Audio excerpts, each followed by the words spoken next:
Mababasa natin na ang likha ng lahat ng bagay ay ang Diyos na tinatawag natin na Diyos Ama. Amen? Hello? Hi. Buhay sa Kristo. Kaya tayo ay dapat buhay.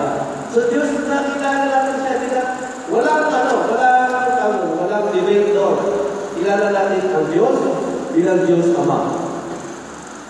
Pangalawa, pagdating ng Diyos Testament, yung kaisa-isa anak ng ating Panginoon ng Diyos Ama ay pinadala sa sanglibutan na tinawag natin Kristo. Sa iyong pangalawang persona. Tanda natin na mayroong isang Diyos, pero may tatlong persona. Okay. So makita natin sa Old Testament, sa New Testament, yung anak na tinatawag natin si Kristo.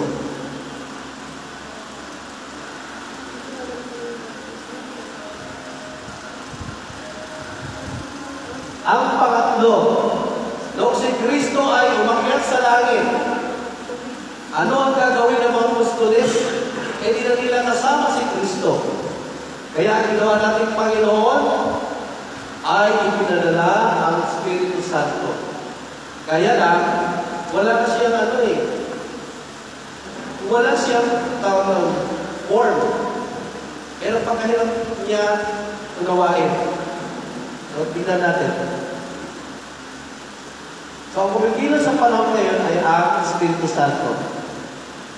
Siya ang pangatlong persona. Actually, mabasa ngayon sa 1 John chapter 5 verse 7 na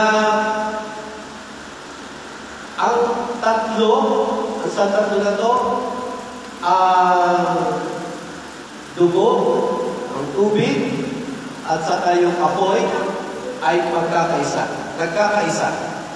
So, tingnan natin itong binanggit sa Bible. So, according to sa Matthew chapter 20, verse 19,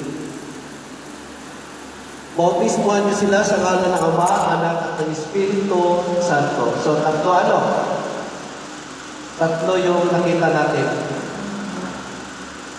So, sa Lucas chapter 3, bumaba ang Espiritu Santo sa kalapati. At isang tinig na mula sa langit, sabi natin yung Diyos Ama, at nagsalita na, ikaw ang minamahal kong anak na lubos kong pinalunggan. So tatlo ang nag-presensya doon. Nung si Kristo ay bautismuhan, ang Espiritu Santo na natanyong kalapati at ang tinig ng Diyos Ama at si Kristo na bininyagan. So, Holy Trinity.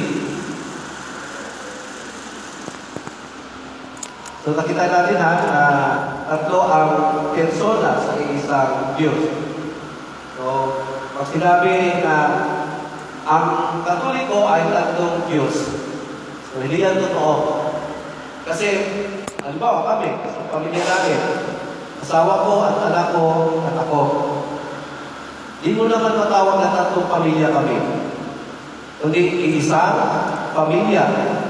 Pero tatlo kami sa isang pamilya. Naging ito. Yun po ang Holy Trinity. Isang Diyos, pero tatlong persona. Ama, Anak, at Espiritu Santo. So, equal po yan. Walang sinasabi niya na maliit si ganito, maliit si ganyan. Wala. Pantay po. Katulad sa atin, yung mga anak at kayo, pantay sa pamilya. Tama? So, pantay. Bagamat iba-iba ang katangian. Ang Espiritu Santo ay Diyos. Sa Lucas chapter 12, verse 49, naparito ako pagpagdala ng apoy sa lupa at sana'y manigas na ito. Ano yung ibig sabihin na ito? Na sana tayong bawat bawat Katolikong Kristiyano ay inspired yung masigla sa pagtupad sa kalooban ng Diyos sa ating simbahan. Yung bang nag-aalam yung ating pagmamahal, pag-ibig, katulad nung niligawan natin ang ating mga asawa noon, tayo magligawan pa noon. Masigla tayong suyuin. Diba? Inspired. So ito ang kalooban ng ating Panginoon na sana mag-alap o ma-inspired na yung pag-ibig natin sa pagsunod sa ating Panginoon at sa ating Ama sa langit. So, sa Exodus, yung apoy, chapter 19, verse 18, ang bundok ng Sinai ay nabalot ng usok, sapagkat bumaba si Yahweh sa anyo ng apoy. So, yung itsura ng kalapati, apoy, ang form ng Holy Spirit. Siya rin ay isang malakas na hangin. Napuno nito ang bahay na kinaroonan nila. Ano ba yung malakas na hangin?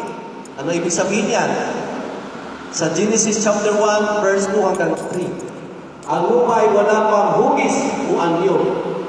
Dilim ang bumabalot sa kalaliman at umiihip ang malakas na hangin sa ibabaw ng tubig.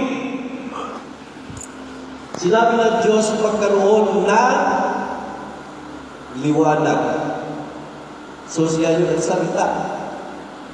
Malakas na hangin, balot ng dilim. So yung Holy Spirit, ang Espiritu Santo ay naroon kahit saan. Saan ako magpunta upang ako'y makatakas. Sa banal mong Espiritu, hindi ako makaiwas. Kaya kahit saan tayo mga kapatid, naroon ang Diyos. Kung langit ang puntahan ko, bihong ikay naroon.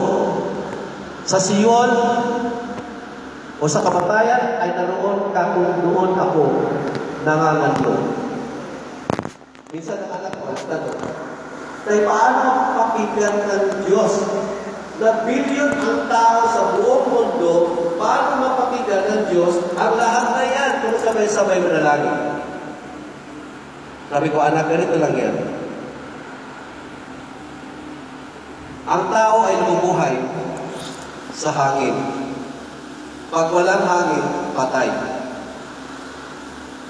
Ganon ang Diyos. Gaano man karaming tao, kayang suplayan ng hangin ang tao.